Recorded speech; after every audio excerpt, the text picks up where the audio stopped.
নাহমাদুহু ওয়া নুসাল্লি আলা রাসূলিহিল কারীম আম্মা বা'দ ফাআউযু বিল্লাহি মিনাশ শাইতানির রাজীম বিসমিল্লাহির রহমানির রহিম।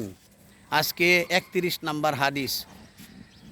জনাবে রাসূলুল্লাহ সাল্লাল্লাহু আলাইহি ওয়াসাল্লাম বলেন, তারাকতু ফীকুম আমরাইন লান তাদিল্লু তামাসসাকতুম বিহিমা কিতাবাল্লাহি ওয়া সুন্নাতা রাসূলি। জনাবে রাসূলুল্লাহ সাল্লাল্লাহু আলাইহি ওয়াসাল্লাম বলেন, আমি চিরকাল দুনিয়াতে থাকুম না, তোমাদের জন্য দুটি জিনিস রেখে গেলাম। এক নম্বরে আল্লাহর কোরআন, দুই নম্বরে নবীর সুন্নাহ। যদি তোমরা পাকড়াও করে ধরতে পারো তাহলে তোমরা গুমরাহ হবে না। এজন্য আল্লাহ পাক রব্বুল আলামিন আমাদেরকে হাদিস অনুযায়ী চলার জন্য তৌফিক দান করুক।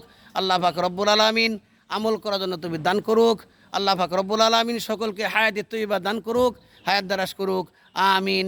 আসসালামু আলাইকুম ওয়া রাহমাতুল্লাহি ওয়া বারাকাতুহু। ওয়ালাইকুম আসসালাম ওয়া রাহমাতুল্লাহি ওয়া বারাকাতুহু।